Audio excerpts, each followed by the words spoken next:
Um pedaço de papel. Foi apenas isso que separou a vida da morte naquela noite de sábado.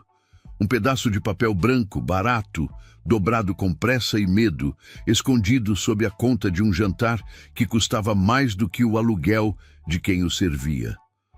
Às vezes, o destino não chega com trombetas ou explosões.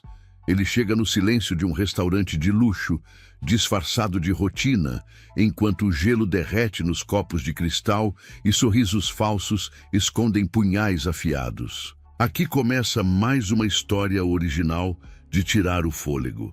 Você está no canal Tramas de Amor, onde o perigo beija o romance de frente.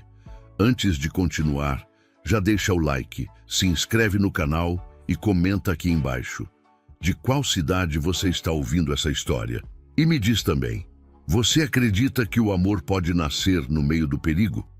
O restaurante Le Macher era o tipo de lugar onde o silêncio era cobrado na fatura. Lustres de cristal pendiam do teto alto, lançando uma luz dourada e suave sobre as mesas de madeira maciça. O tilintar dos talheres era abafado pelas toalhas de linho grosso. Helena Rossi conhecia aquele cenário de cor. Para os clientes era exclusividade. Para ela era apenas um palco onde ela deveria ser invisível. Servir, sorrir, retirar, desaparecer. Essa era a regra. Helena ajeitou o avental preto na cintura, sentindo o cansaço latejar nas solas dos pés. Ela precisava daquele emprego. As contas do hospital da avó estavam atrasadas. O aluguel venceria em 2 dias e a geladeira de casa ecoava o vazio de sua conta bancária. Ela não podia se dar ao luxo de cometer erros. Sua função era ser uma sombra eficiente. Mas sombras ouvem, sombras veem.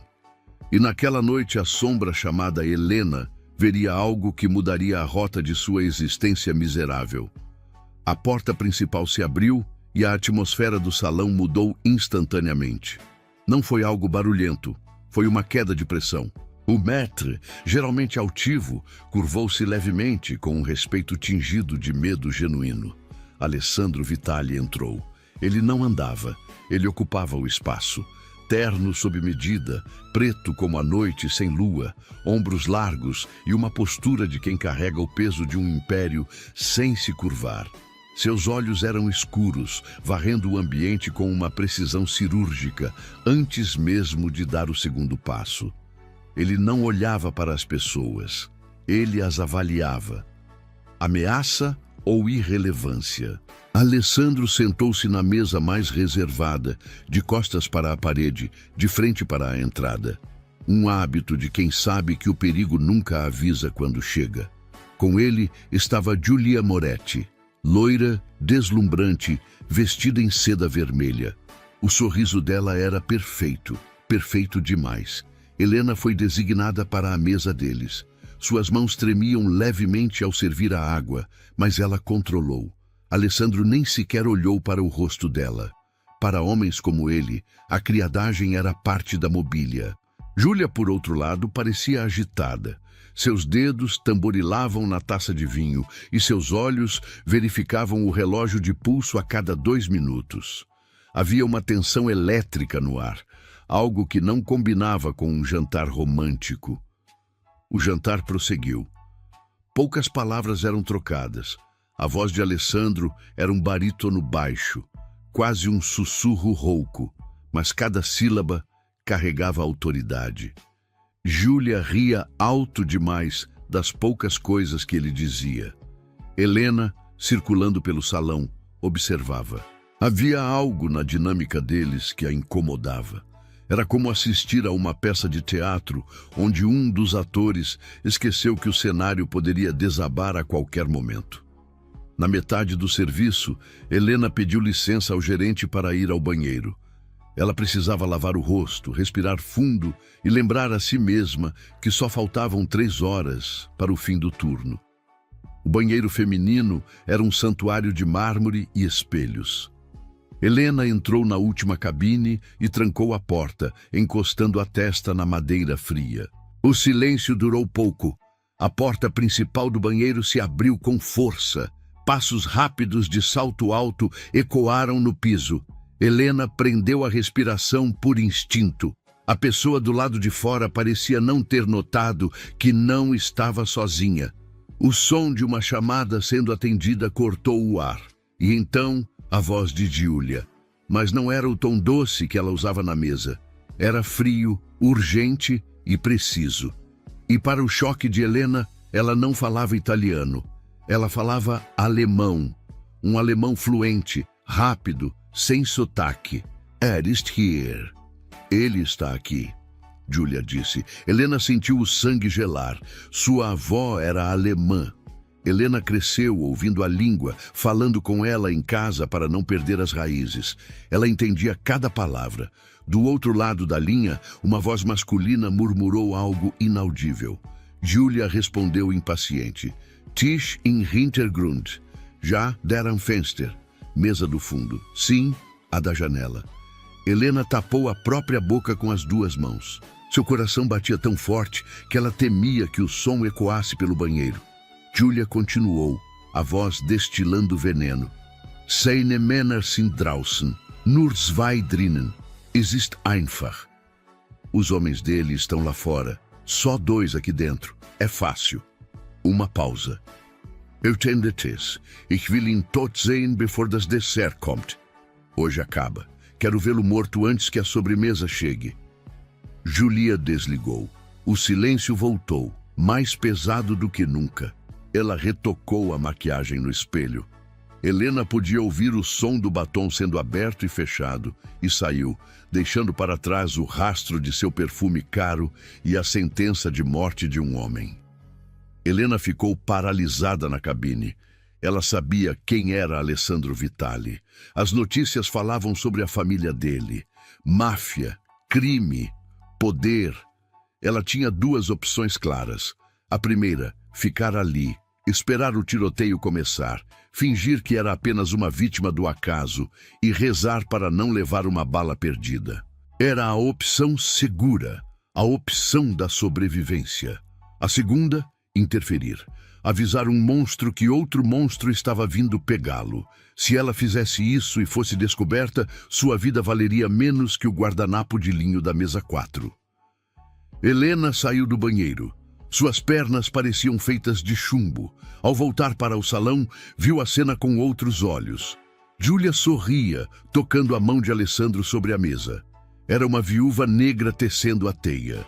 Alessandro permanecia impassível, bebendo seu vinho, sem imaginar que os homens que juraram protegê-lo lá fora provavelmente já estavam neutralizados ou comprados. O tempo estava correndo. Antes da sobremesa, Julia tinha dito.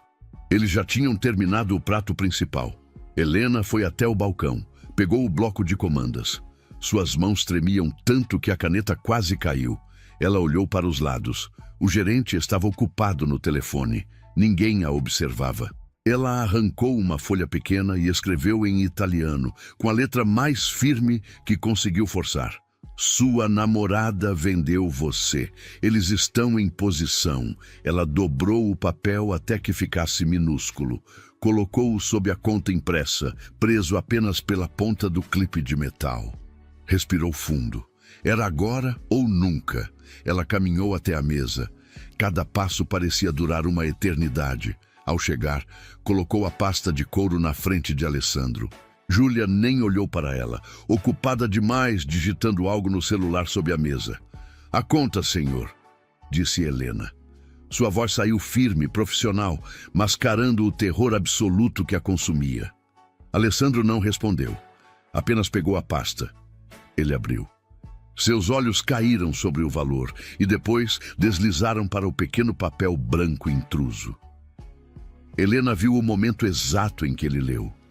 Não houve sobressalto. Não houve grito.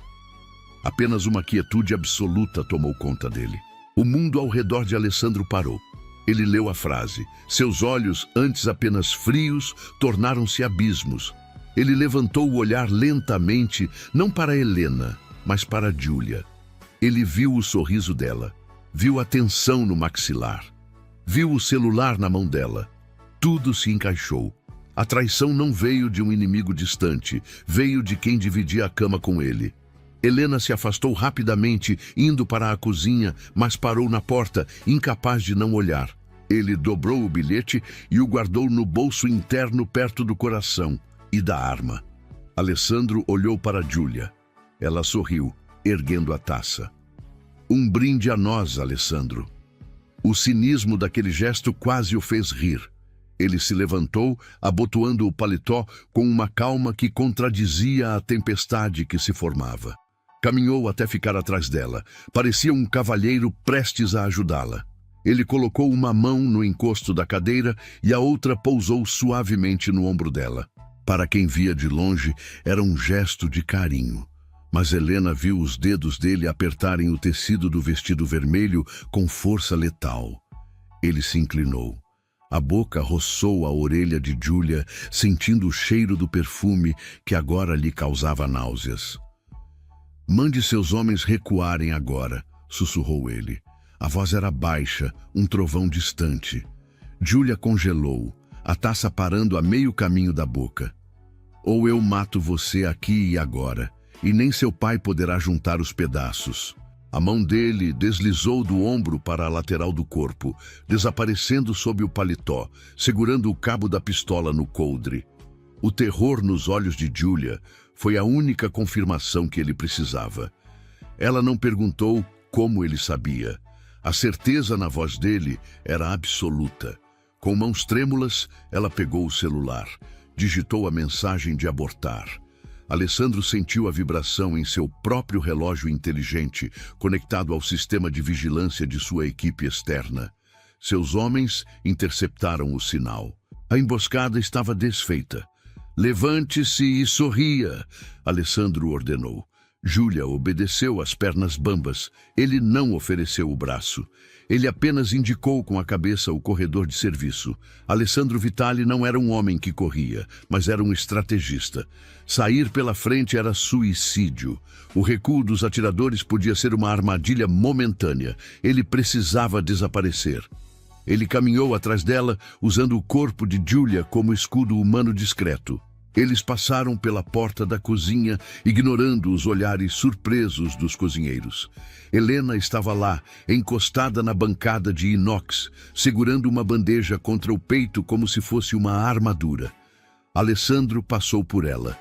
Por um segundo, o tempo parou novamente. Ele virou o rosto.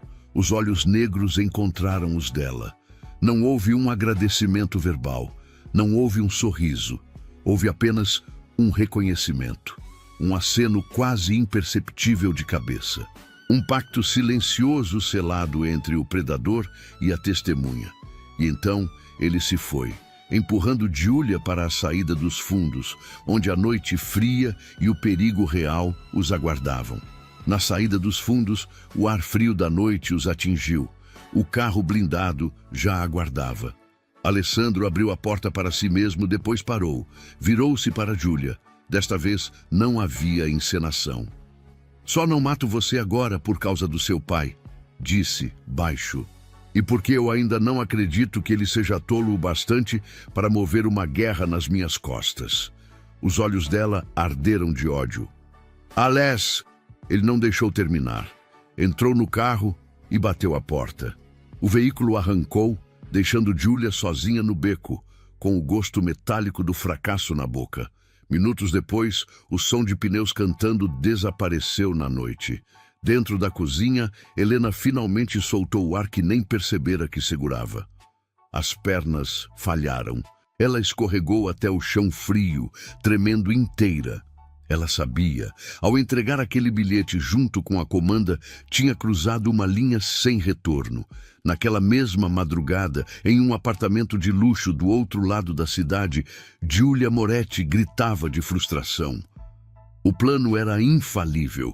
Alessandro deveria estar morto. O império do pai dela deveria ser absoluto agora. Ela andava de um lado para o outro, o copo de uísque na mão prestes a ser esmagado. Como ele soube? Alessandro era esperto, mas não era vidente. Giulia desligou o telefone e ligou para o chefe de sua segurança pessoal. Quero as câmeras do Lemacher, agora. Quero saber quem entrou no banheiro antes de mim e quem saiu depois. E quero saber quem serviu a mesa do fundo. A voz dela era puro ódio. Ela não descansaria até encontrar o erro na engrenagem. E quando encontrasse, ela a esmagaria. Meia hora depois, a imagem chegou ao tablet de Julia. Granulada, em preto e branco. Uma garçonete magra, de cabelos presos, saindo do banheiro segundos depois de Julia. A mesma garçonete que entregou a conta. A mesma que se demorou na mesa. Julia deu zoom no rosto da garota. Descubram quem ela é, ordenou. Ele estava vivo. O plano de Julia falhara. Mas algo incomodava Alessandro. Uma peça solta no tabuleiro de xadrez que ele conhecia bem demais. A mão dele foi ao bolso interno do paletó, tocando o papel dobrado. A garçonete. Helena. Dê a volta.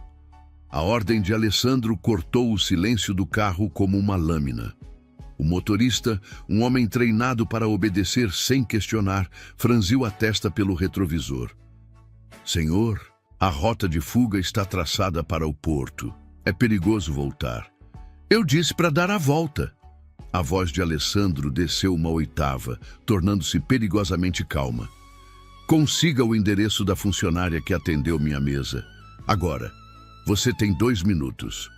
Enquanto o carro fazia uma curva brusca, cantando pneus no asfalto molhado, Alessandro checou a munição de sua pistola. Ele não sentia gratidão. Homens como ele não se davam ao luxo de sentimentos tão humanos. Ele sentia dívida.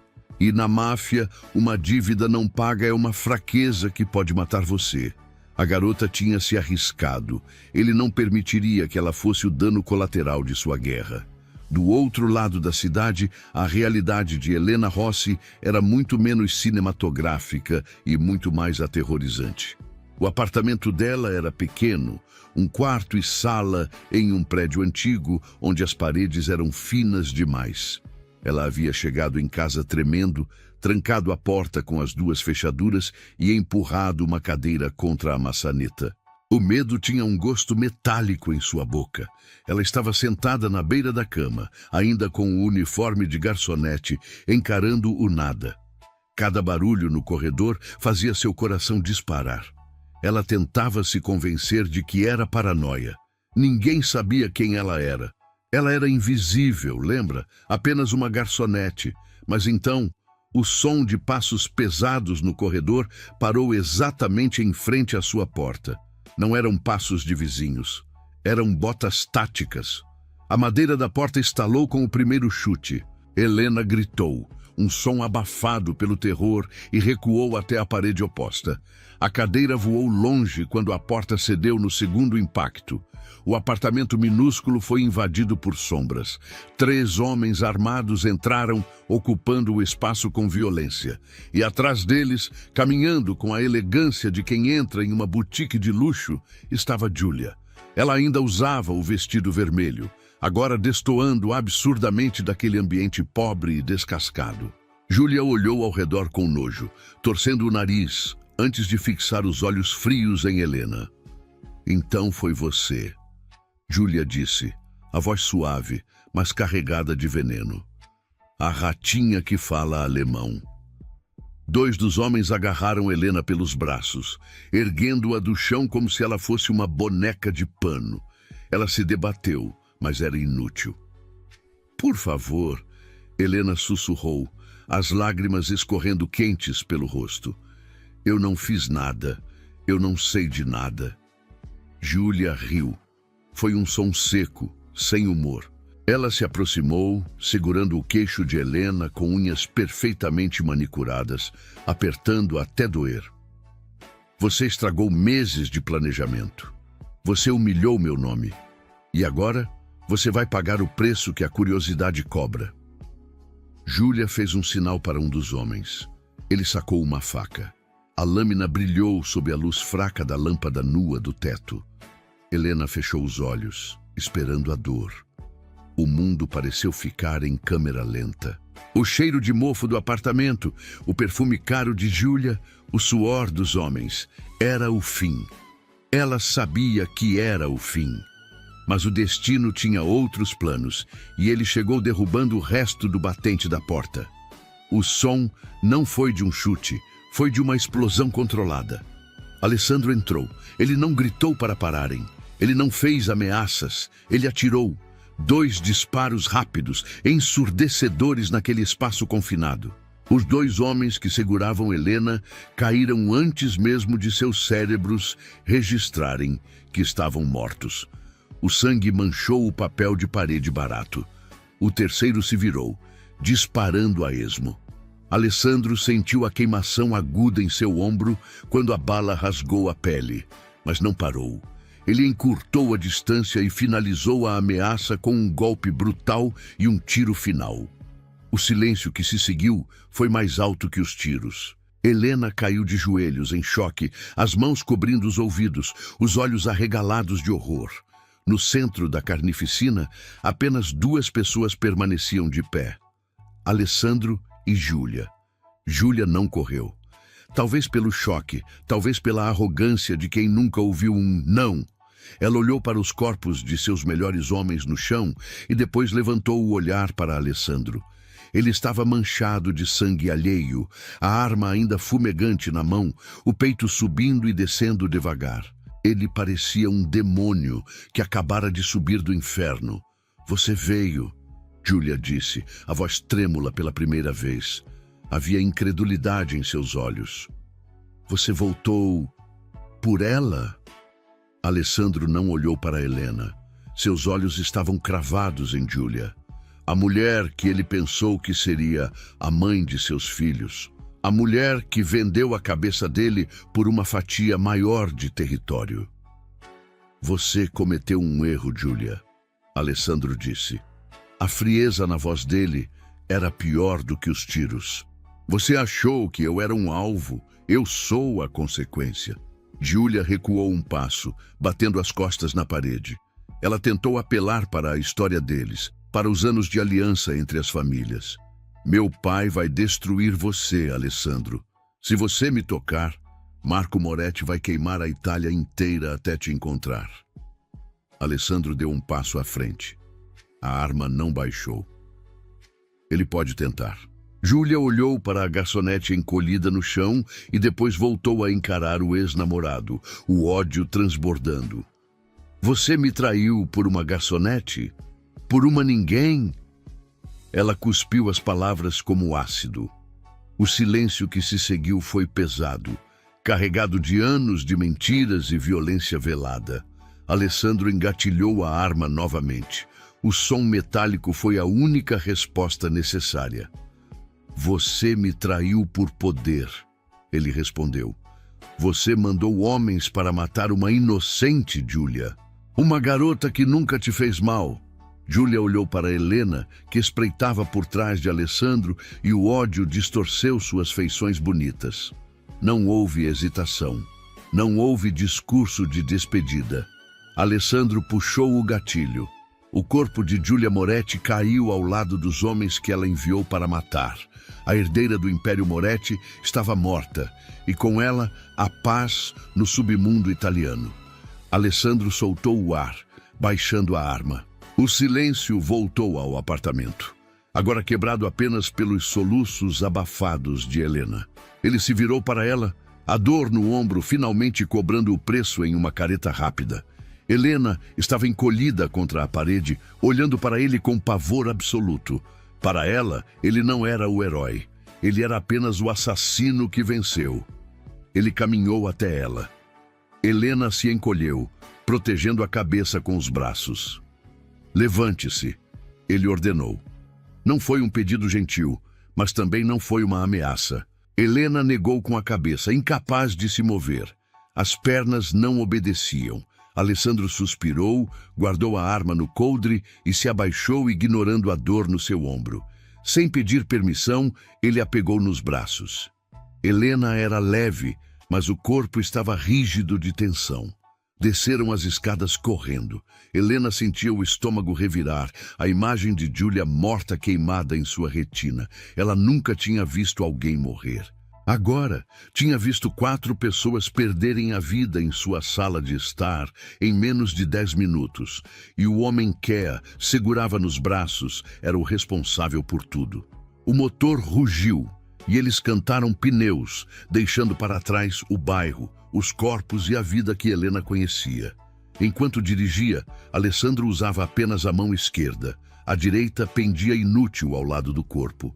O sangue ensopava o banco de couro bege. Helena olhou para ele, o terror dando lugar a um instinto prático. Se ele desmaiasse, ambos morreriam. "Você está perdendo muito sangue", ela disse, a voz trêmula, mas audível. "Não é nada." Ele mentiu, os olhos fixos dos retrovisores, procurando perseguidores. "Vai atravessar o banco se continuar assim. Precisamos de um hospital." "Sem hospitais!" Ele cortou ríspido. "Qualquer registro da minha entrada e os abutres do pai de Julia saberão onde estou. Eles têm informantes em todo lugar." Ele virou o volante bruscamente, entrando em uma estrada vicinal de terra, afastando-se das luzes de Roma. A chuva recomeçara, batendo no teto do carro como pedras. O silêncio dentro do veículo era pesado, carregado de palavras não ditas e do cheiro metálico de sangue. Eles entraram em uma propriedade isolada, cercada por muros altos e silêncio. A casa era uma estrutura antiga de pedra, sólida como uma fortaleza, escondida no meio do nada. Alessandro desligou o carro e recostou a cabeça no banco por um segundo, fechando os olhos. "Chegamos." Eles desceram. O ar era frio, limpo, muito diferente do ar viciado da cidade. Alessandro destrancou a porta maciça de carvalho com uma chave pesada e digitou um código em um painel escondido. As luzes se acenderam automaticamente, revelando um interior esparso, funcional, sem luxo, mas com segurança evidente em cada canto. Ele trancou a porta atrás deles, girando trincos de aço reforçado. A casa é grande, tem quartos suficientes para um batalhão. Alessandro disse, apoiando-se na parede enquanto caminhava pelo corredor. Sua voz estava arrastada, mas só um deles tem porta blindada e ventilação independente. Ele apontou para o final do corredor curto. "O meu." Helena parou no meio da sala de estar, abraçando o próprio corpo como se fosse um colete salva-vidas.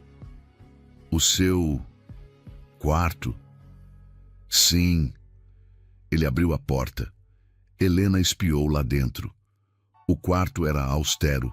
Uma cama king size com lençóis cinza, uma poltrona de couro no canto, monitores de segurança na parede oposta e uma janela estreita protegida por grades de aço espesso. Parecia mais uma cela de luxo do que um quarto. "Então eu fico em outro," ela disse, recuando um passo. Alessandro negou com a cabeça, a paciência esgotando junto com sua energia. "Não." "Como não? Você disse que a casa é grande." "Helena, raciocine." Ele se virou para ela, o rosto suado brilhando na luz fraca. "Marco Moretti vai virar a Itália do avesso. Se eles passarem pelo perímetro, essa porta é a única coisa que vai segurá-los tempo suficiente para eu reagir. Eu não posso proteger você se estiver a 3 paredes de distância. Você confiaria em dormir no mesmo quarto que um assassino para sobreviver, ou a honra vale mais que a segurança?" Helena engoliu em seco. A lógica dele era impecável, mas a ideia de se trancar em um quarto com aquele homem fazia seu coração disparar por motivos que ela não queria analisar. "Você dorme na cama," disse ele, tirando o paletó com dificuldade e jogando-o na poltrona. A camisa estava colada ao corpo pelo sangue seco e fresco. "Eu fico no sofá, a tontura o atingindo." Apoiou-se na cômoda. Helena piscou, incrédula, olhando para o sofá rígido. "Você está ferido. Não pode dormir no sofá. Não se preocupe com meu conforto. Eu não vou tirar a cama de um homem baleado." Ela cruzou os braços, aquela teimosia alemã que ela herdara da avó vindo à tona. Alessandro soltou um riso curto, sem humor, que terminou em uma careta de dor. Ele a encarou. Pela primeira vez naquela noite, a máscara de frieza rachou, revelando uma surpresa genuína.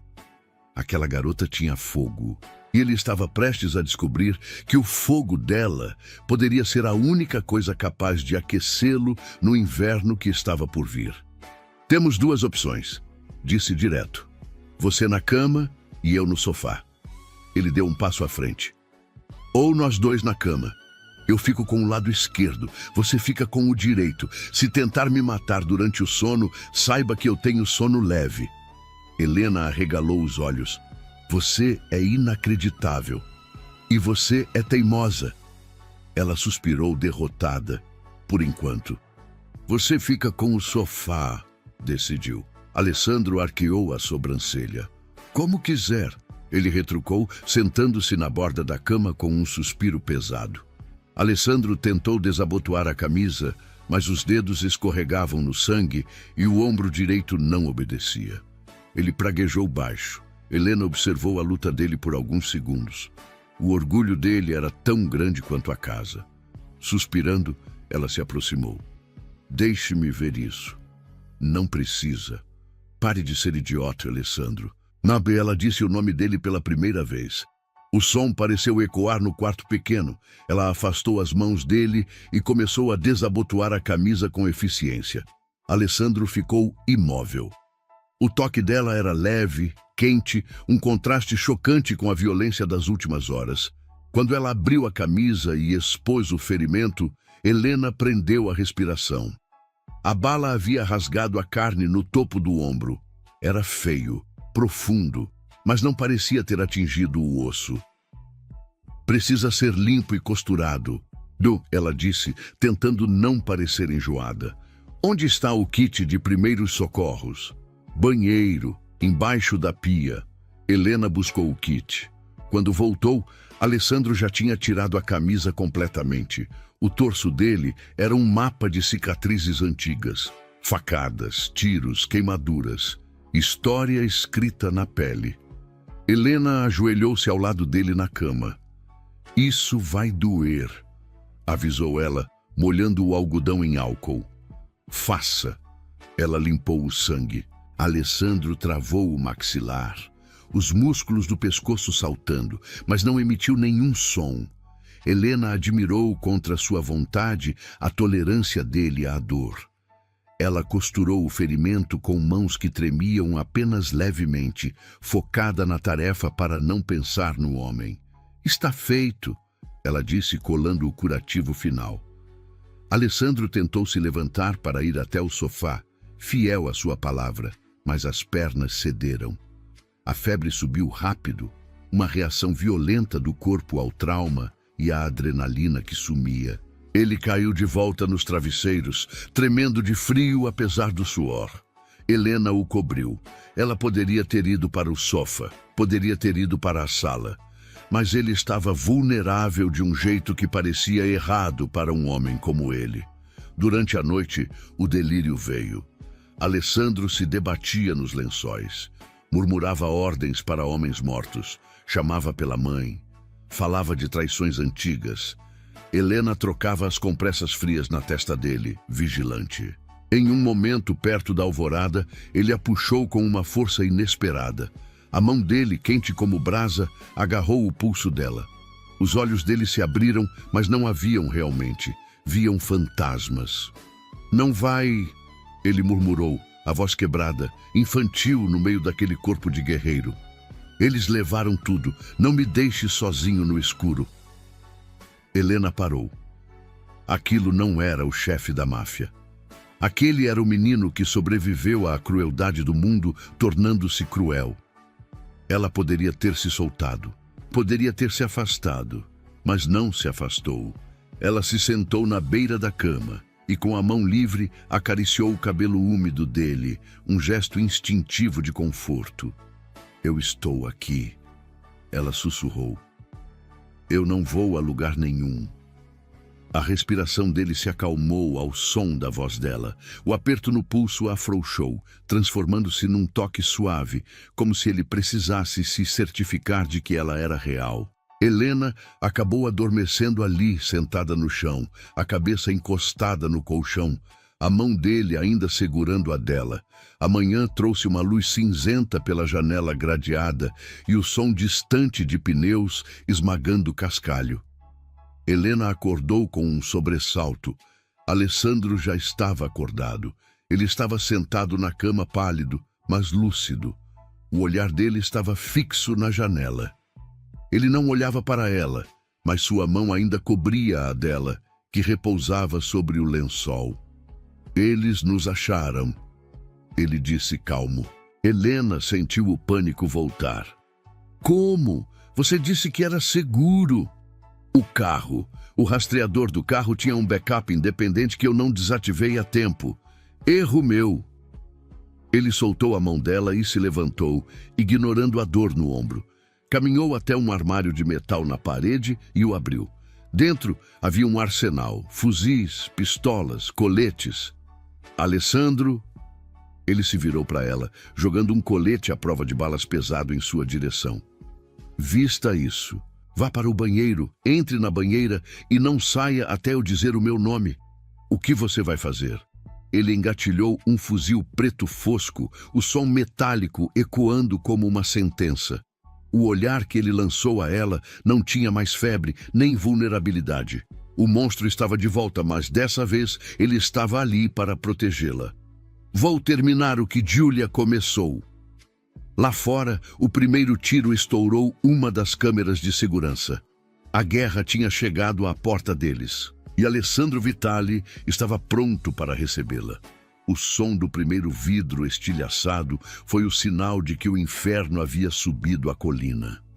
Helena obedeceu. Correu para o banheiro, fechou a porta e entrou na banheira vazia, puxando os joelhos contra o peito. O colete pesava sobre seu corpo frágil, um lembrete físico de que ela estava no meio de uma guerra que não escolheu. Lá fora, o mundo explodia.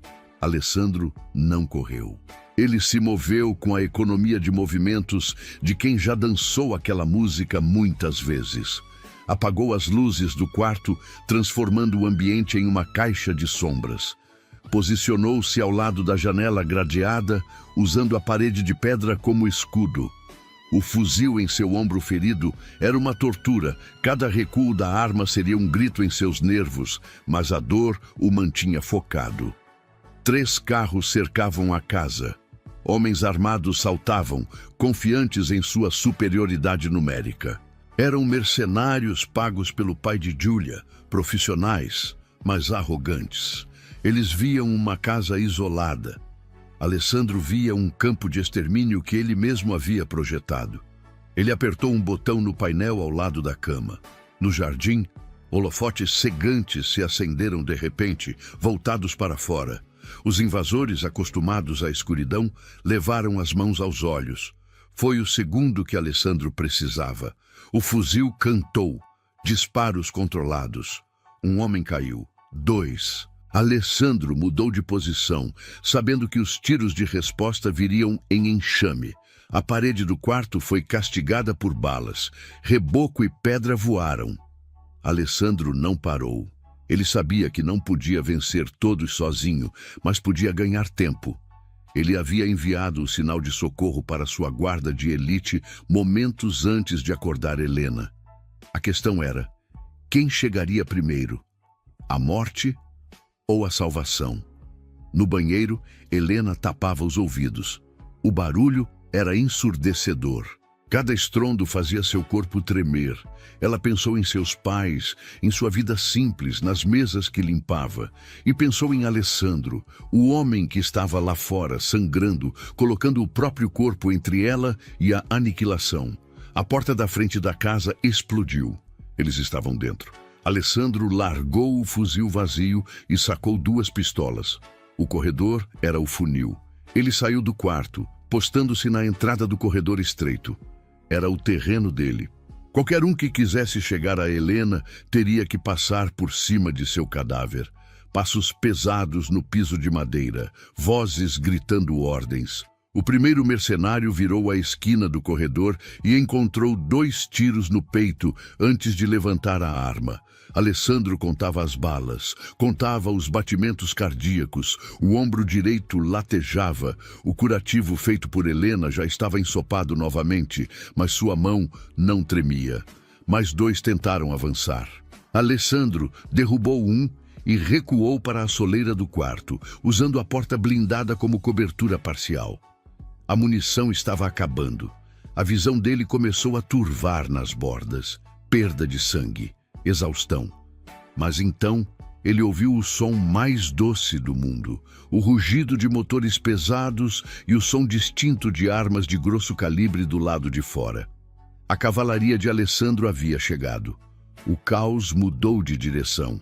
Os invasores no corredor, percebendo que estavam cercados por trás, entraram em pânico. Alessandro não lhes deu chance de rendição. Ele avançou, finalizando a ameaça interna, enquanto seus homens limpavam o perímetro externo. Em minutos, o silêncio voltou. Um silêncio pesado, cheirando a pólvora e cobre. Alessandro encostou-se na parede do corredor, deslizando até o chão. A adrenalina o abandonou de uma vez, deixando apenas a dor crua. Helena ouviu o silêncio. Era pior que o barulho. Significava que tinha acabado, mas ela não sabia quem tinha vencido. Helena. A voz dele era fraca, rouca, mas era ele.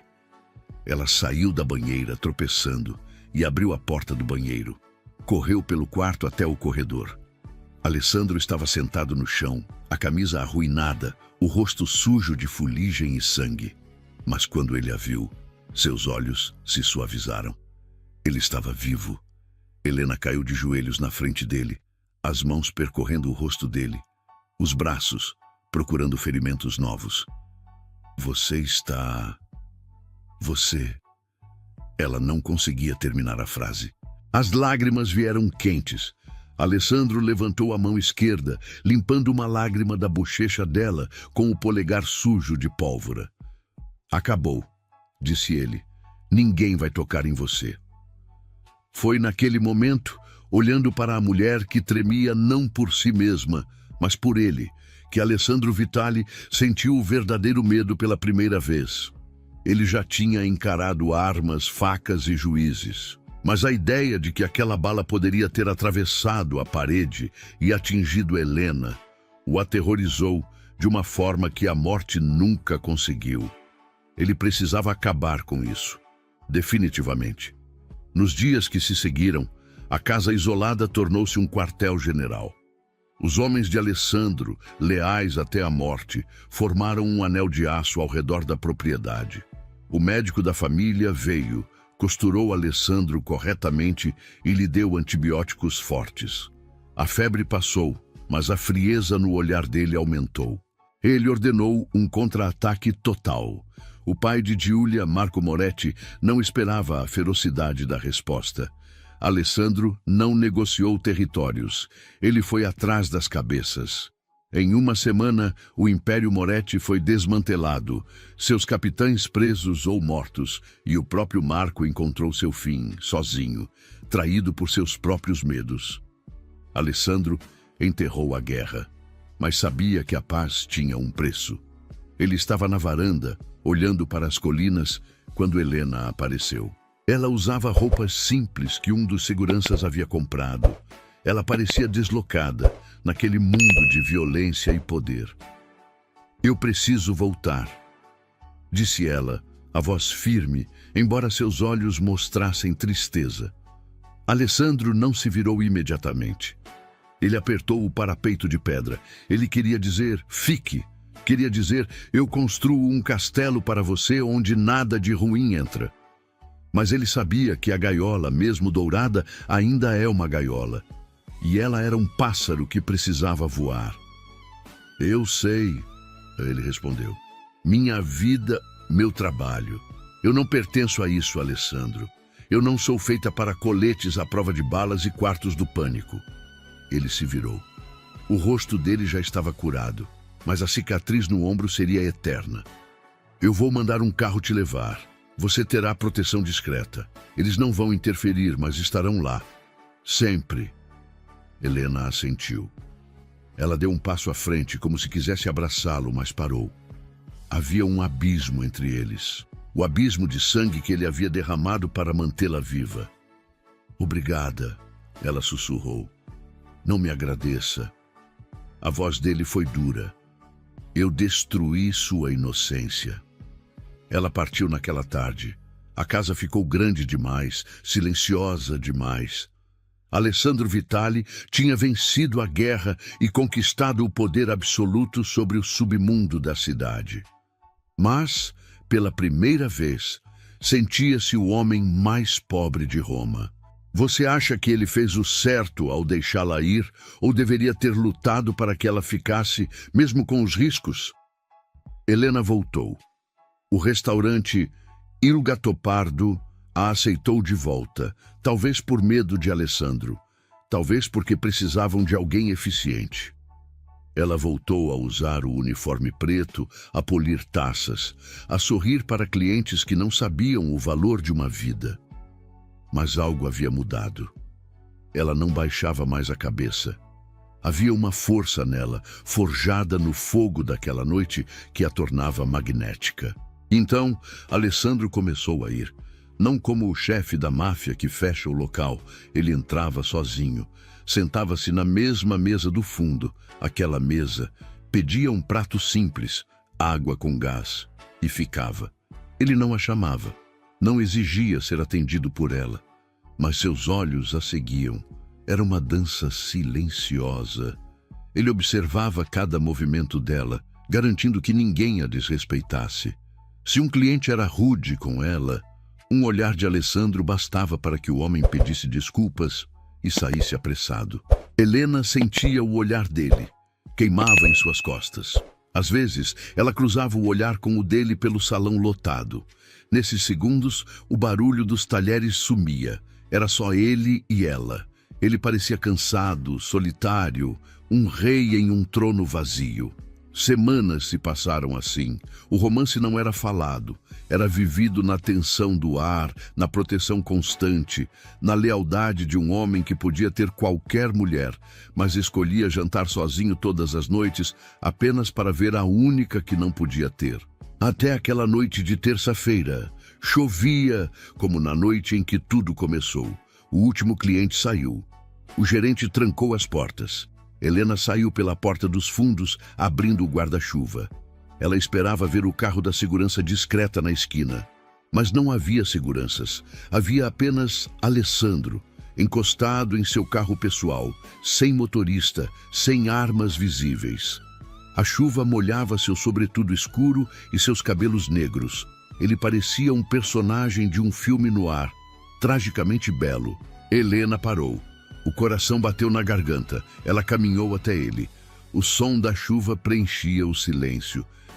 Você dispensou seus homens? Perguntou ela. Hoje eu não sou o chefe, ele disse, desencostando do carro. Hoje sou apenas Alessandro. E o que o Alessandro quer? Ele deu um passo em direção a ela, entrando sob a proteção do guarda-chuva dela. O cheiro dele, chuva, tabaco caro e aquele perfume amadeirado, a envolveu. Estavam perigosamente perto. Conversar. Ele a levou para casa. Não para a mansão fortificada, mas para o pequeno apartamento novo que ele havia providenciado para ela anonimamente, embora ela soubesse que tinha sido ele. Subiram em silêncio. No apartamento, a tensão explodiu. Não houve gritos, houve verdades. Eles se sentaram no sofá barato. Ele falou sobre a infância, sobre o peso da coroa que nunca pediu. Ela falou sobre a solidão de ser estrangeira em sua própria terra, sobre o medo de amar um homem com um alvo nas costas. Riram baixo de coisas bobas. Por uma hora a máfia não existiu. Quando ele se levantou para ir embora, a despedida pesou. Eles pararam na porta. O ar estava elétrico. Alessandro levantou a mão e tocou o rosto dela. O polegar traçou o lábio inferior de Helena. Ela fechou os olhos, inclinando-se para o toque. Era o quase. O momento em que a gravidade puxa dois corpos para colidir. Eu quero você, Helena. Ele disse, a voz rouca, crua, sem jogos. Eu quero acordar e ver você. Eu quero que você seja a última coisa que eu vejo à noite. Eu quero que essa guerra dentro de mim pare. E ela só para quando você está perto. Helena abriu os olhos. Viu a vulnerabilidade nua daquele homem poderoso. Seria tão fácil dizer sim. Seria tão fácil se perder nele. Mas ela se lembrou do sangue, dos tiros, do medo. Ela deu um passo atrás, saindo do toque dele. Foi a coisa mais difícil que já tinha feito. Alessandro. Ela respirou fundo, buscando coragem. Tibo, eu amo o homem que está aqui agora, mas eu tenho medo do homem que sai por aquela porta. Ele travou o maxilar, aceitando o golpe. Eles são o mesmo homem. Eu sei. Ela o encarou, séria, decidida. Se você me quer, então eu preciso de um homem, não de uma máfia. Eu preciso de um marido, não de um comandante. Eu não posso viver esperando o telefone tocar para me avisar que você está morto. O silêncio esticou-se entre eles. Alessandro olhou para ela, avaliando o peso daquelas palavras. Ela estava pedindo o impossível. Ela estava pedindo que ele abandonasse o império que tinha acabado de consolidar. Ele não discutiu, não prometeu mentiras. Entendo, disse ele. Ele se virou e abriu a porta. Antes de sair, olhou para ela uma última vez. Um olhar indecifrável, profundo, como um adeus. Boa noite, Helena. E sumiu no corredor escuro. O amor vale o sacrifício de quem você é. Ele vai escolher o poder ou o amor de Helena. Os dias viraram semanas. Alessandro não voltou ao restaurante. A mesa do fundo ficou vazia. A proteção discreta continuava lá fora, mas o homem tinha desaparecido. Helena sentiu o vazio como uma dor física. Ela começou a acreditar que tinha cometido um erro, que tinha pedido demais, que ele tinha escolhido o caminho mais fácil, o caminho do poder. A dúvida a corroía. Ela servia mesas com o coração pela metade. Até que numa noite de folga, um mês depois, a campainha tocou. Helena estava de pijama, lendo um livro sem prestar atenção nas palavras.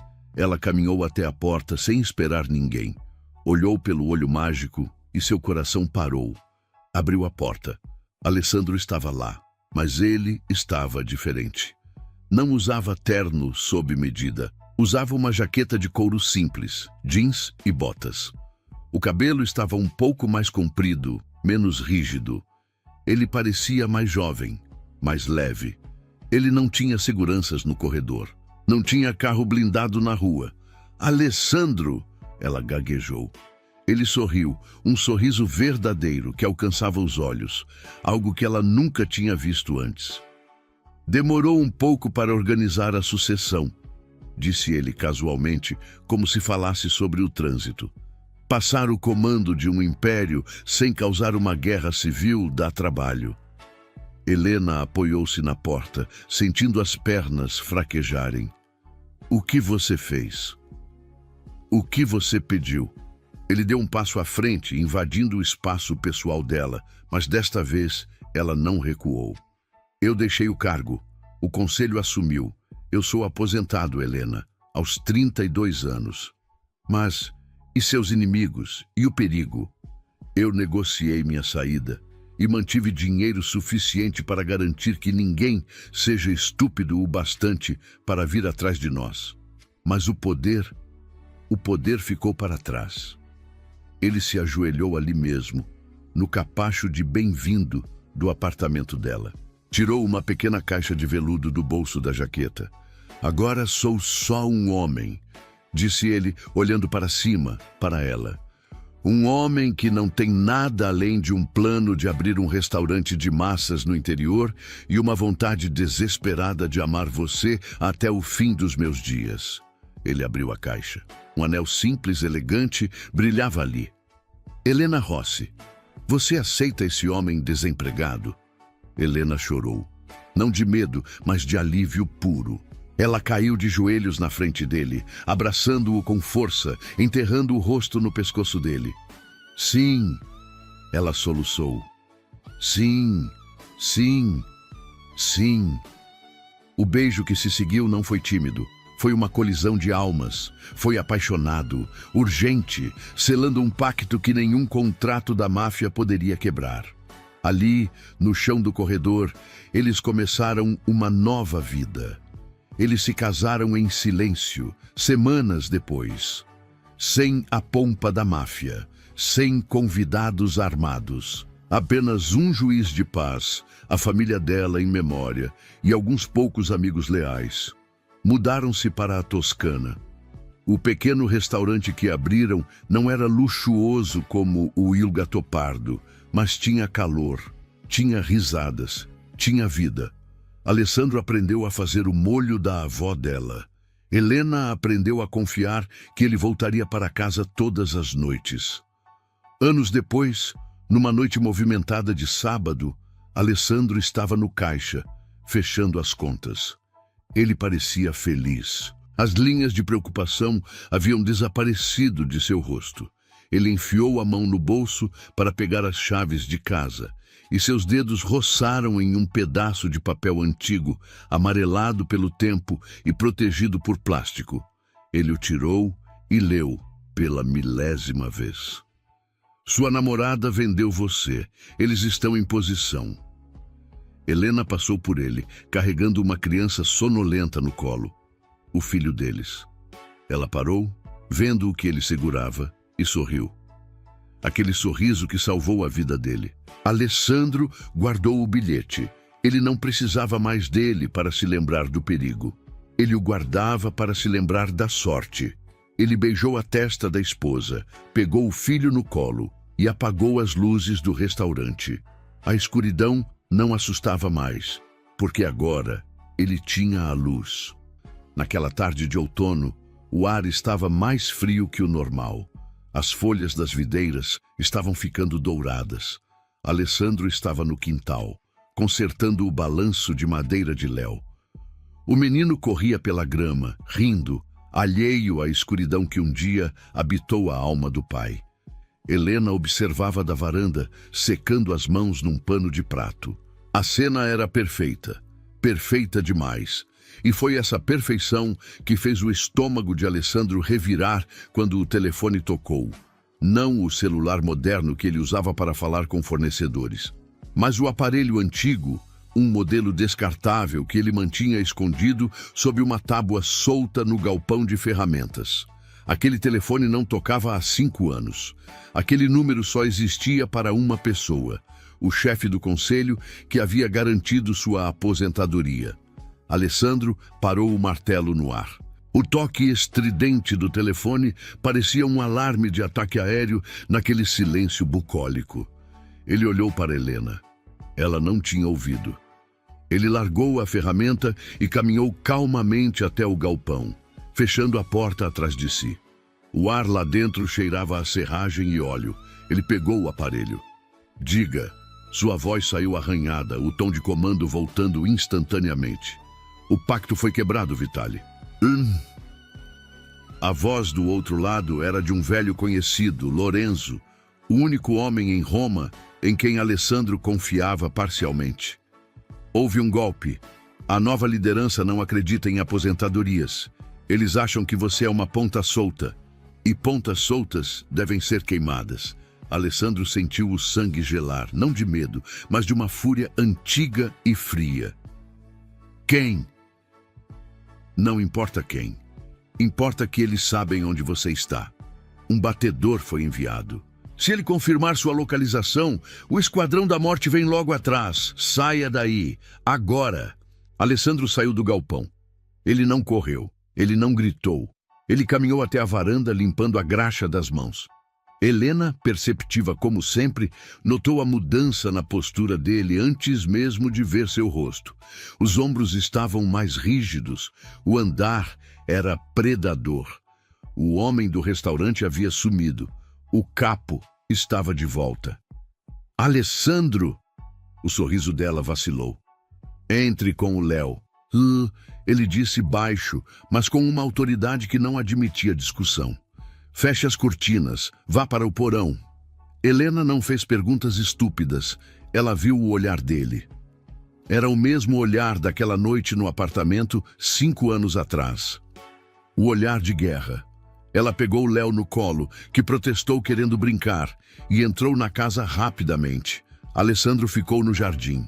Ele varreu o perímetro com os olhos. A estrada de terra que levava à propriedade estava vazia, mas a poeira ao longe indicava que um veículo havia passado recentemente. O batedor. Lorenzo estava certo. Eles já tinham sido encontrados. Ele entrou em casa e trancou a porta. Foi até o quarto principal, arrastou o guarda-roupa pesado com uma força que a adrenalina fornecia e arrancou o painel falso da parede.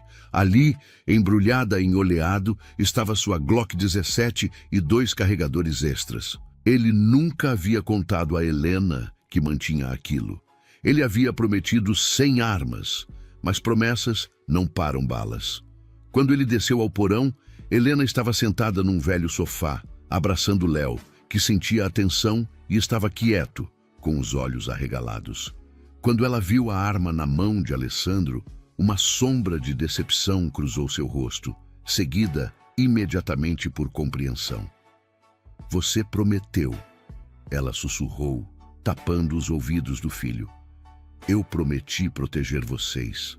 Alessandro respondeu, checando a munição. E é isso que vou fazer. Eles estão vindo, Helena. Quem?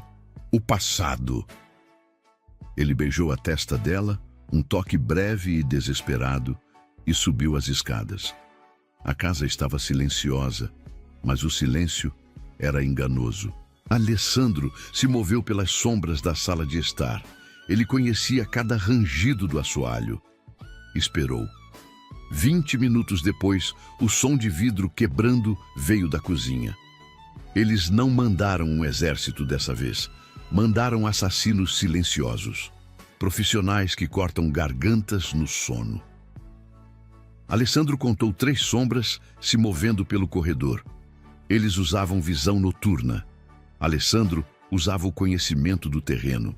Segredos em um casamento são necessários para a proteção ou a mentira é uma traição pior que a violência. O primeiro homem entrou na sala. Alessandro estava escondido atrás da poltrona onde costumava ler histórias para Léo. Ele surgiu como um espectro. Não houve tiro. Um disparo acordaria a vizinhança e traria a polícia, o que Alessandro não podia permitir. Ele usou uma faca de combate que estava presa à sua cintura. Foi rápido, brutal e silencioso. O homem caiu sem emitir um som. Alessandro pegou o rádio do mercenário morto. Setor 1 limpo. Ele ouviu no fone. Avançando para os quartos. O alvo deve estar dormindo. Eles achavam que ele estava velho, amolecido pela vida doméstica. Alessandro sorriu no escuro. Um sorriso sem alegria. Eles esqueceram que lobos não viram ovelhas só porque aprenderam a dormir dentro de casa. Ele interceptou o segundo homem no corredor. Houve luta. Um vaso caiu, estilhaçando-se. O mercenário era forte, jovem. Ele conseguiu acertar um soco no rosto de Alessandro, abrindo seu lábio. Mas a experiência vence a juventude.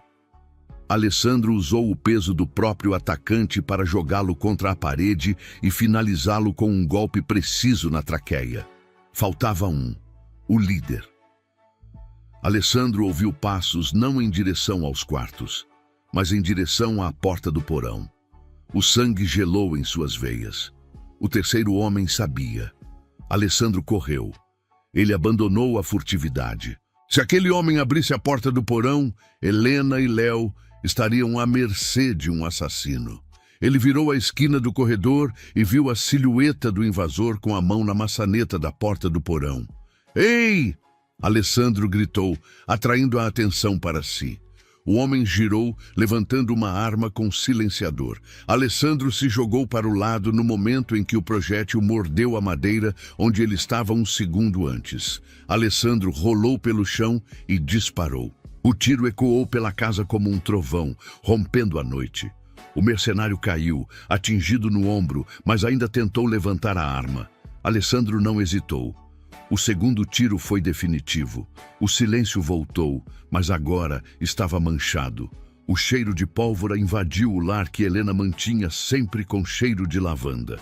Alessandro se levantou, a respiração pesada, o lábio sangrando, o corpo doendo. Ele olhou para os corpos na sala, sua sala, onde seu filho brincava. A raiva que o possuiu foi avassaladora. Eles haviam profanado seu santuário. A porta do porão se abriu devagar. Helena subiu, com Léo escondido em seu colo, o rosto do menino enterrado no pescoço dela para não ver nada. Helena olhou para o caos, para o sangue no tapete bege, para o marido, de pé sobre um cadáver, com uma arma fumegante na mão. Mas ela não recuou. Ela caminhou até ele, contornando os corpos com uma frieza que surpreendeu Alessandro. "Eles estão mortos?" ela perguntou. "Esse sim", Alessandro respondeu, guardando a arma. "Mas eles eram apenas o começo. O conselho quebrou o tratado. Enquanto eu estiver vivo, eles virão atrás de nós. E se eu morrer, virão atrás de vocês para garantir que não haja herdeiros."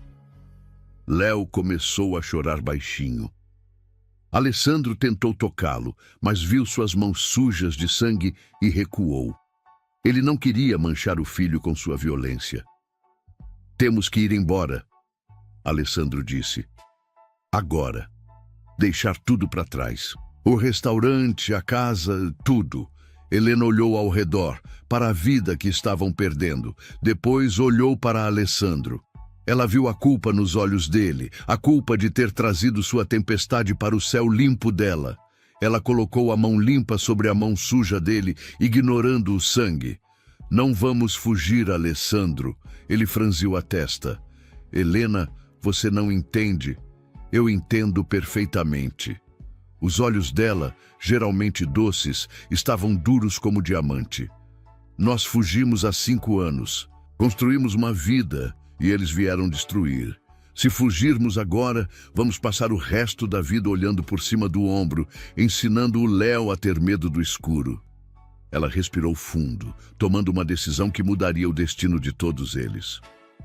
"Você disse que deixou o poder para trás porque eu pedi, e eu agradeço por cada dia de paz que tivemos." Ela se aproximou mais, sussurrando para não assustar o menino. "Mas agora eles trouxeram a guerra para a casa do meu filho. Então eu estou desfazendo o meu pedido." Alessandro a encarou, chocado. "O que você está dizendo?" "Estou dizendo para você não ser apenas o homem. Estou dizendo para você ser o Vitale de novo." Ela engoliu o medo, substituindo-o por determinação.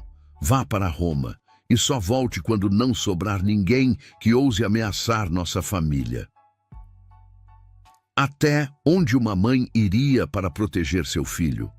Você autorizaria a guerra para garantir a paz? Alessandro sentiu um peso sair de seus ombros e outro muito maior assumir o lugar. Ela estava lhe dando permissão para ser o monstro, mas mais do que isso, ela estava lhe dando uma missão. "Eu vou queimar Roma até o chão", ele prometeu, a voz rouca. "Não!" Helena corrigiu. "Você vai tomar Roma de volta e vai ditar as novas regras." Naquela madrugada, a casa na Toscana ficou vazia.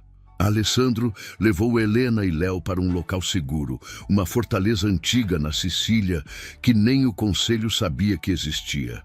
Ele se despediu deles no portão. Léo chorou, agarrando a perna do pai. "Papai, fica!"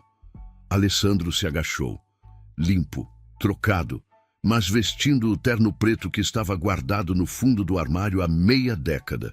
Ele parecia maior, mais sombrio. "O papai tem que ir trabalhar, Léo." Ele beijou a testa do filho. "Cuide da mamãe. Você é o homem da casa agora." Ele se levantou e olhou para Helena. Não houve beijo de despedida apaixonado, apenas um olhar de entendimento profundo. Um pacto de sangue renovado. "Volte para mim", ela ordenou. "Sempre." Alessandro entrou no carro. Enquanto dirigia em direção à autoestrada, ele pegou o celular. Digitou um número que ele sabia de cor, mas nunca tinha ligado. Vitali. A voz do outro lado atendeu no primeiro toque. Era um antigo tenente, leal, que havia sido marginalizado pela nova liderança. Reúna os homens, Alessandro disse, olhando para o amanhecer sangrento no horizonte. A aposentadoria acabou. Estamos voltando para casa. O carro acelerou, deixando a paz para trás e correndo em direção ao inferno. O rei estava voltando para reclamar seu trono, e Deus tivesse piedade de quem estivesse sentado nele. Ele estacionou o carro em um galpão abandonado na zona industrial, longe dos olhares das câmeras de tráfego. O lugar cheirava a ferrugem e óleo velho. Quando desligou o motor, a escuridão parecia absoluta. Mas Alessandro sabia que não estava sozinho. Ele saiu do carro, ajeitando o terno preto. O tecido caro parecia uma armadura familiar. Você demorou, padrino. A voz veio das sombras, rouca e marcada por anos de fumaça. Um isqueiro estalou, iluminando o rosto de Mateo, seu antigo braço direito. Mateo estava mais velho, com mais cicatrizes e olheiras profundas, mas seus olhos brilhavam com uma lealdade feroz. Atrás dele, mais 6 homens surgiram. A velha guarda. Homens que o conselho havia descartado, marginalizado ou esquecido. A aposentadoria foi complicada. Alessandro respondeu sem ironia. Ele caminhou até Mateo e apertou sua mão. Não foi um cumprimento formal, foi um reconhecimento de irmãos de armas. Qual é a situação? Pior do que você imagina. Mateo cuspiu no chão. O novo chefe do conselho é Salvatore o açougueiro. Ele não tem honra. Ele vende drogas em bairros protegidos, quebra tréguas, mata sem permissão. Roma está sangrando, Alessandro, e os homens de verdade sentem sua falta. Alessandro assentiu. Salvatore. Ele se lembrava dele. Um cão raivoso que Alessandro manteve na coleira curta por anos. Agora, o cão achava que era lobo. Ele mandou assassinos para a minha casa. A voz de Alessandro baixou uma oitava, tornando-se perigosamente calma. Para a minha esposa, para o meu filho. Um murmúrio de desgosto percorreu os homens. Na Cosa Nostra, o antiga, a família era sagrada. Mulheres e crianças eram intocáveis. Quebrar essa regra não era apenas um insulto, era uma heresia. Então não é uma retomada. Concluiu Mateo, destravando uma espingarda que estava apoiada em um barril. É uma execução. Nós vamos cortar a cabeça da cobra. Alessandro ordenou, assumindo o comando como se nunca tivesse partido. Enquanto o carro se afastava, Alessandro permitiu-se um segundo de fraqueza. Ele fechou os olhos e viu o rosto de Helena. Viu Léo correndo na grama. A distância física doía mais que o ferimento antigo em seu ombro. Na Sicília, a centenas de quilômetros dali, Helena estava acordada. A fortaleza antiga era fria e cheia de ecos. Léo finalmente havia dormido, exausto de chorar. Helena estava sentada na janela de uma torre, segurando um rosário que não rezava há anos. Seu celular vibrou, uma mensagem criptografada, apenas 2 palavras. Começou. Durma. Ela apertou o celular contra o peito e olhou para o mar escuro. Ela sabia o que aquilo significava. Alessandro tinha cruzado a linha de volta para as trevas. O homem que ela amava estava se afogando em sangue propositalmente para que ela e o filho pudessem respirar. Em Roma, a notícia se espalhou como fogo em palha seca. Vitali voltou. Telefones tocaram em toda a cidade. Capitães acordaram suando frio. A lealdade comprada de Salvatore começou a ruir diante da lealdade baseada no medo e no respeito que Alessandro comandava. Alessandro e seus homens foram para o segundo esconderijo, um apartamento no último andar de um prédio comercial de fachada. Mateo abriu um mapa de Roma sobre a mesa. Salvatore vai se entrincheirar, analisou Mateo. Ele tem a polícia no bolso e os albaneses como mercenários. Se atacarmos a casa dele, será um banho de sangue. Não vamos atacar a casa. Alessandro apontou para um ponto no mapa. Vamos atacar o cofre. O cofre não era um banco. Era um depósito de contêineres no porto, onde Salvatore guardava o dinheiro vivo das drogas e o armamento pesado. Sem dinheiro, ele não pagava os mercenários. Sem armas, ele não tinha poder. É suicídio, Alessandro. Um dos homens mais novos disse. O porto é uma fortaleza. Alessandro olhou para o homem. Seus olhos eram abismos negros. Eu construí aquela fortaleza. Eu sei onde estão as rachaduras. Ele se aproximou da janela, olhando para as luzes da cidade que um dia foi sua. Salvatore acha que isso é uma disputa de território. Ele acha que eu quero o poder de volta. Alessandro tocou o vidro frio. Ele não entende. Eu não quero o território. Eu não quero o dinheiro. Eu quero que ele sofra. Eu quero que ele sinta o que eu senti quando vi homens armados na sala do meu filho. Ele se virou para os homens, a expressão endurecida. Preparem-se. Ao amanhecer, nós vamos quebrar a espinha dorsal dele. E se alguém cruzar o nosso caminho, não hesitem. A misericórdia ficou na Toscana. Alessandro Vitali estava completo novamente. O marido gentil estava morto. O pai amoroso estava em pausa. O monstro estava solto e ele estava faminto. Você acha que Alessandro conseguirá voltar a ser o marido gentil depois dessa noite, ou a guerra muda um homem para sempre? O porto de Ostia, ao amanhecer, era um labirinto de metal enferrujado e neblina salgada. Gaivotas gritavam sobre as gruas gigantescas, alheias à violência que estava prestes a ser desencadeada lá embaixo. Alessandro Vitali observava o complexo através de um binóculo térmico, agachado no telhado de um armazém adjacente. Ao seu lado, Matteo verificava o detonador remoto. Eles não eram um exército, eram apenas 8 homens. Mas 8 homens guiados por Alessandro Vitali valiam por um batalhão de mercenários desleais. O alvo era o setor 4, um aglomerado de contêineres azuis empilhados como peças de Lego, onde Salvatore guardava o coração pulsante de seu império. Dinheiro vivo, cocaína não cortada e armas militares contrabandeadas. Os guardas estão na troca de turno. Matteo sussurrou, o fone de ouvido crepitando. O momento de fraqueza é agora. Alessandro baixou o binóculo. Ele não sentia ansiedade. Apenas uma calma gélida, uma certeza matemática de que aqueles homens lá embaixo já estavam mortos. Eles apenas não sabiam disso ainda. Lembrem-se, Alessandro disse, a voz baixa pelo rádio. Nós não viemos roubar, nós viemos apagar. Queimem tudo. A primeira explosão não foi de fogo, mas de luz. Uma granada de flashbang lançada com precisão na guarita principal. Enquanto os guardas gritavam, cegos e surdos, a equipe de Alessandro avançou. O som dos silenciadores era como cusparadas de ar comprimido.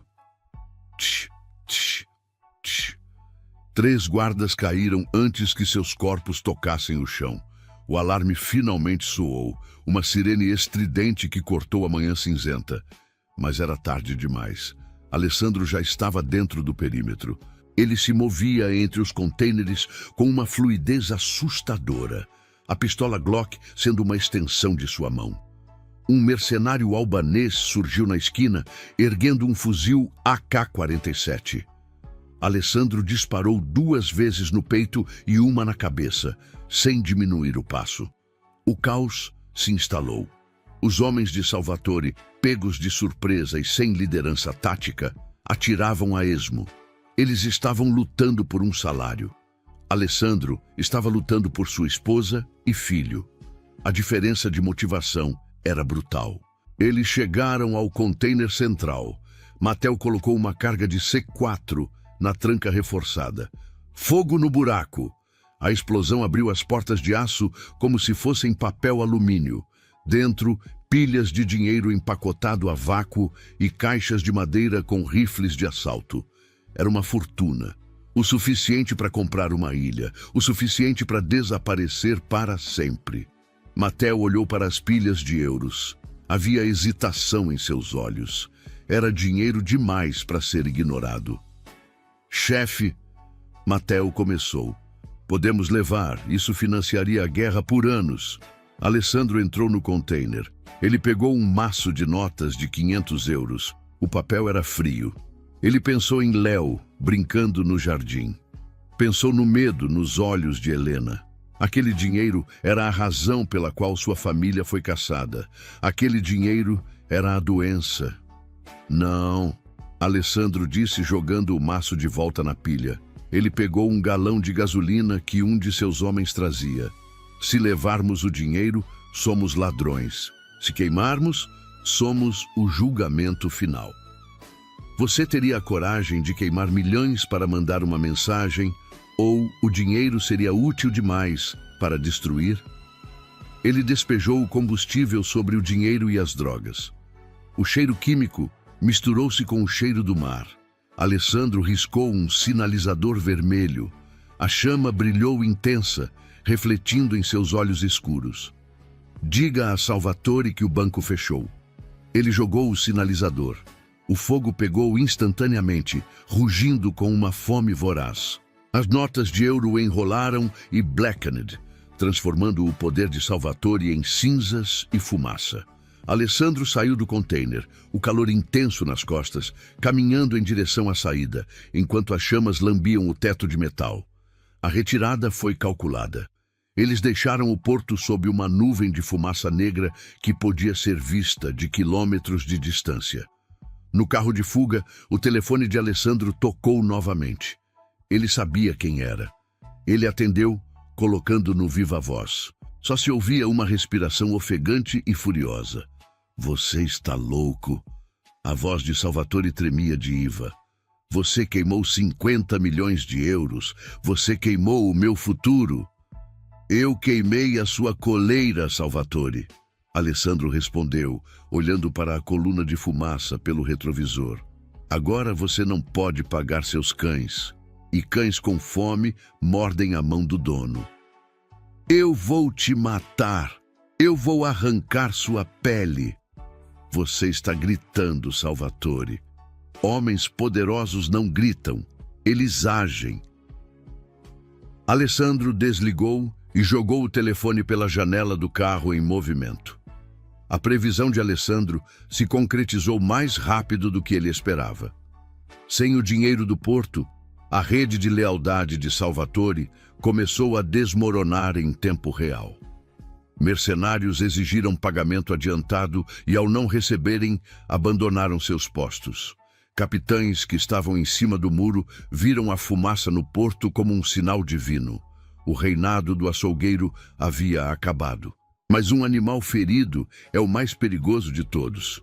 Enquanto isso, na Sicília, o sol estava alto e forte.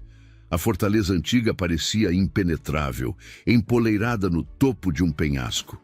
Mas Helena não confiava em paredes. Ela estava no pátio interno, com uma pistola 9mm na cintura, uma arma que Alessandro a ensinou a usar anos atrás, apenas por precaução. Léo estava desenhando no chão de pedra com giz colorido. Ele desenhava bonecos palito. Quem é esse, meu amor? Helena perguntou, tentando manter a voz leve, embora seus olhos varressem as muralhas a cada 10 segundos. É o papai. Léo apontou para o boneco maior, que segurava algo que parecia uma espada. Ele está matando os monstros para a gente poder voltar para casa. O coração de Helena apertou. Ela queria corrigir o filho, dizer que o pai não matava ninguém, que ele era apenas um homem de negócios. Mas a inocência tinha sido roubada naquela noite na Toscana. Mentir agora seria inútil. Sim, ela alisou o cabelo do menino.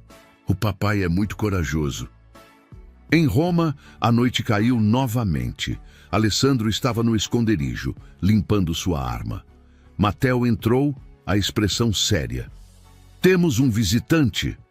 Alessandro ergueu o olhar. Quem?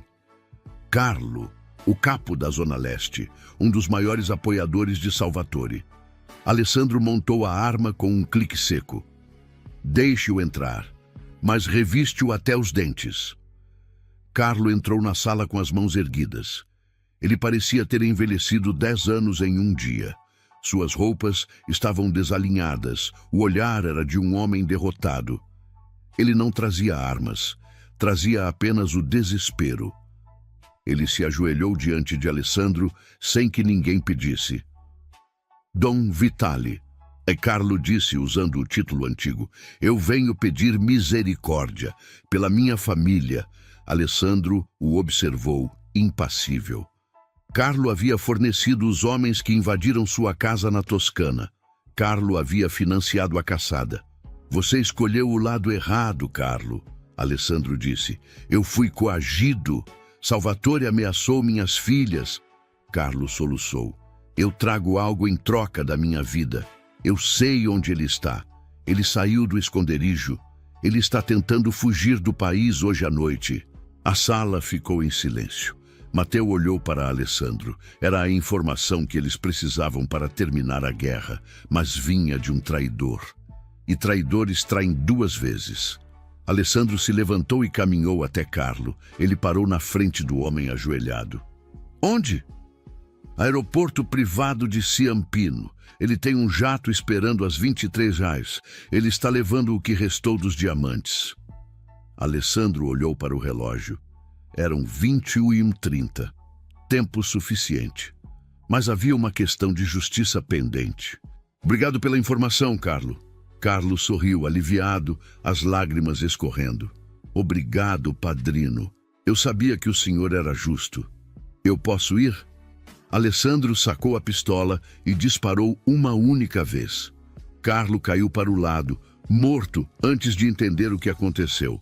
Matteo não piscou. Os outros homens apenas observaram. Eu sou justo, Alessandro disse para o cadáver. Você ajudou a atacar minha esposa e filho. A informação comprou a segurança da sua família, não a sua vida. Ele se virou para Matteo. Prepare os carros. Vamos para o aeroporto. Salvatore não vai levantar voo. Quando chegaram ao perímetro do aeroporto, viram as luzes da pista. Um jato executivo estava com os motores ligados, o zumbido das turbinas audível à distância. Vários SUVs pretos cercavam a aeronave. A guarda de elite de Salvatore, os últimos que restaram. E o jato começou a taxiar, tentando uma decolagem desesperada no meio do tiroteio. Ele vai escapar! Matteo gritou pelo rádio. Alessandro pisou fundo no acelerador. O motor do seu sedã rugiu no limite. Ele colocou o carro na rota de interceptação do avião. Era suicídio. Um carro contra um jato em aceleração. Não hoje! Alessandro rosnou. Ele manobrou o carro diretamente para a frente da aeronave. O piloto, vendo o obstáculo, instintivamente puxou o manche e tentou desviar. Mas a asa do jato atingiu um caminhão de combustível estacionado na lateral da pista. A explosão foi cinematográfica. Uma bola de fogo laranja subiu aos céus, iluminando a noite chuvosa. A asa do jato foi arrancada. A aeronave girou violentamente na pista, derrapando em um show de faíscas até parar, quebrada e fumegante, a 100 metros de distância. Alessandro freou o carro, o coração batendo como um tambor de guerra. Ele saiu do veículo, ignorando os tiros esporádicos ao redor. Seus olhos estavam fixos na carcaça do avião. A porta da cabine se abriu com dificuldade. Uma figura caiu na pista molhada, tossindo, coberta de fuligem. Era Salvatore. Ele tentava se arrastar. Uma perna quebrada, o terno caro rasgado. O tiroteio ao redor cessou. Os homens de Salvatore, que ainda estavam vivos, vendo seu líder rastejando na lama, jogaram as armas no chão. A guerra tinha acabado. Só restava a execução. Alessandro caminhou pela pista. A chuva encharcava seu cabelo e roupas, limpando a poeira da explosão. Ele segurava a pistola ao lado do corpo. Salvatore olhou para cima, vendo a silhueta de Alessandro se aproximar contra a luz do fogo. Vitali! Salvatore engasgou, sangue escorrendo da boca. Podemos negociar. Alessandro parou a 2 passos dele. Ele olhou para o homem que ousou ameaçar Helena. O homem que fez Léo chorar de medo. Não havia satisfação, apenas o cumprimento de um dever. Você negociou seu destino quando mandou homens para a minha casa. Alessandro ergueu a arma. Mas antes que pudesse puxar o gatilho, o telefone de Salvatore, caído na poeira ao lado dele, tocou. A tela iluminada mostrava uma chamada de vídeo. Alessandro franziu a testa. Ele chutou o telefone para perto e olhou para a tela. O sangue de Alessandro congelou nas veias, mais frio do que qualquer inverno. Na tela do celular, não havia um aliado de Salvatore. Havia uma imagem ao vivo, uma sala de pedra, Helena amarrada a uma cadeira e uma arma apontada para a cabeça de Léo. Uma voz distorcida saiu pelo alto-falante do telefone. Não mate ele, Alessandro. Se o coração de Salvatore parar de bater, o do seu filho para também. Temos sensores biométricos. Alessandro olhou para Salvatore. O açougueiro começou a rir, uma risada gorgolejante e insana, cuspindo sangue na chuva. Eu disse, Salvatore sussurrou com um sorriso de dentes vermelhos, que eu era previdente. Checkmate, imperador. A arma na mão de Alessandro tremeu pela primeira vez em anos. Ele tinha o inimigo sob sua bota, mas o inimigo tinha o mundo dele sob a mira. A mão de Alessandro, ainda segurando a pistola, baixou lentamente. O cano fumegante apontou para o chão. Cada fibra do seu corpo gritava para puxar o gatilho, para silenciar aquela risada maldita, mas a lógica fria e brutal da sobrevivência assumiu o comando. Se o coração de Salvatore parasse, o sensor biométrico enviaria o sinal. E o filho dele morreria. Mateo! O grito de Alessandro rasgou a noite, mais alto que as sirenes distantes da polícia que se aproximava.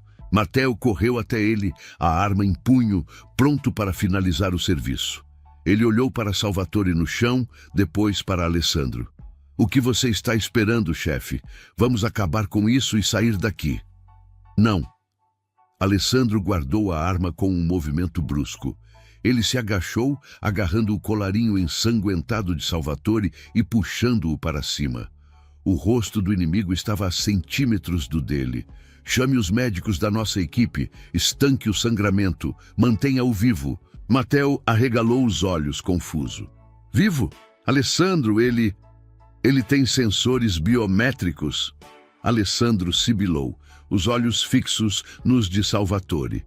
Se ele morrer, Helena e Léo morrem. Coloque-o no carro. Agora.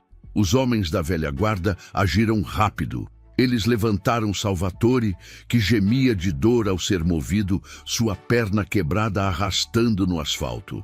Eles o jogaram no banco traseiro de um dos SUVs blindados que ainda funcionava. Alessandro entrou logo em seguida, sentando-se de frente para o prisioneiro, a pistola apontada para o joelho intacto dele.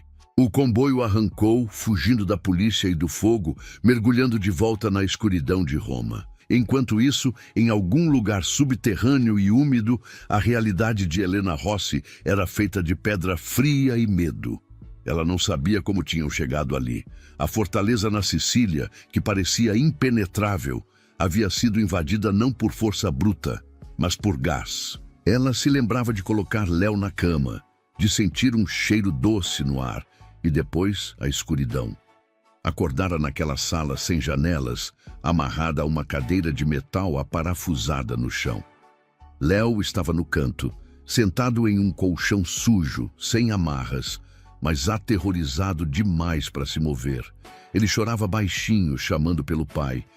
De volta a Roma, o SUV de Alessandro entrou na garagem subterrânea de uma clínica veterinária clandestina usada pela máfia para tratar ferimentos de bala sem perguntas. O lugar cheirava a antisséptico e ração animal. Eles arrastaram Salvatore para uma mesa de cirurgia de metal. O médico da família, um homem calvo e nervoso chamado Dr. Costa, correu para atendê-lo, olhando assustado para o estado do paciente.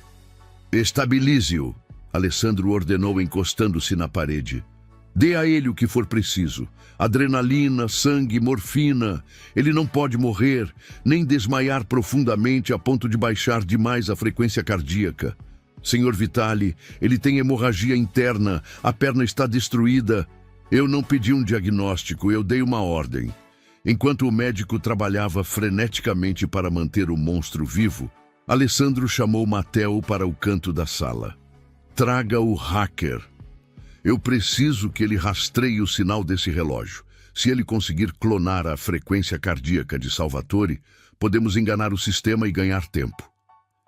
30 minutos depois, um jovem magro, pálido, com olheiras profundas e uma mochila cheia de cabos, entrou na sala. Enzo, conhecido como o fantasma digital.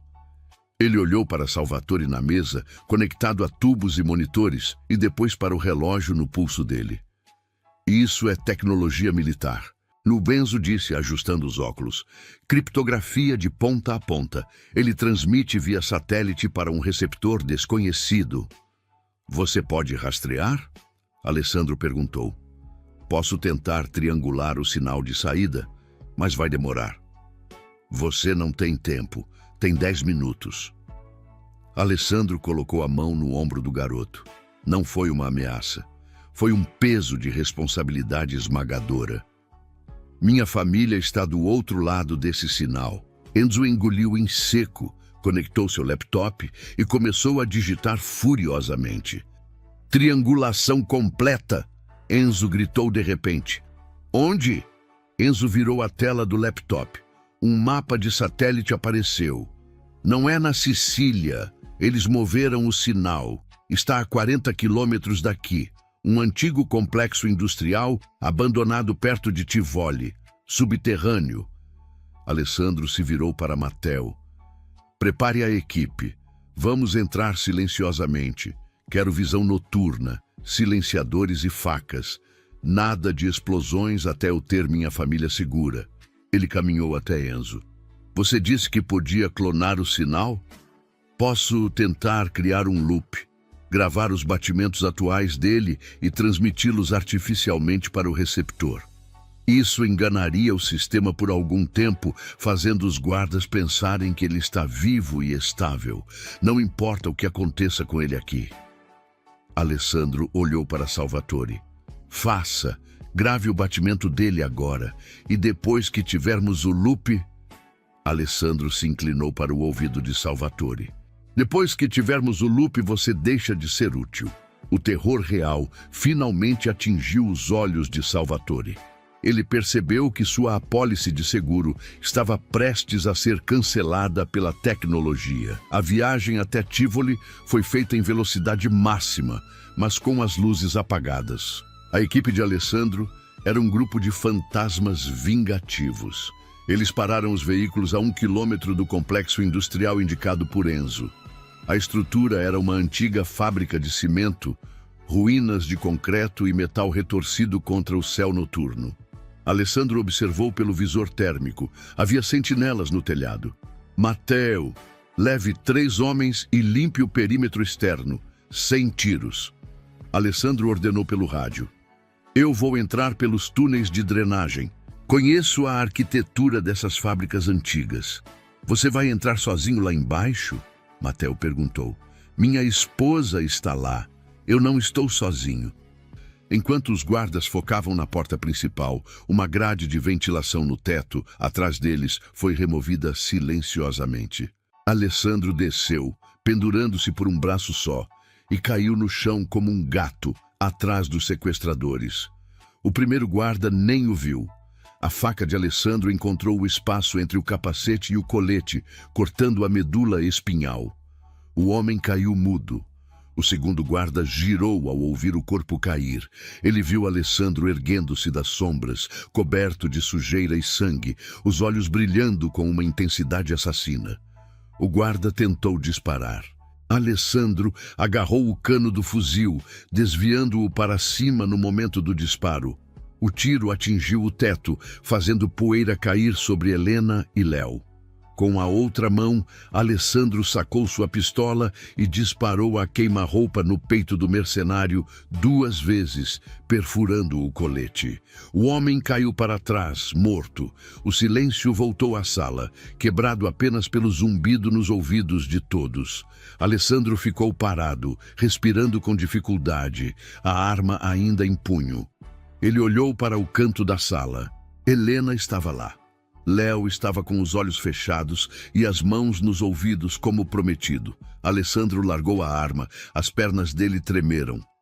Helena, ela soluçou, o alívio quebrando a represa de sua força. Alessandro. Ele correu até eles caindo de joelhos. Com uma faca, cortou as amarras dela.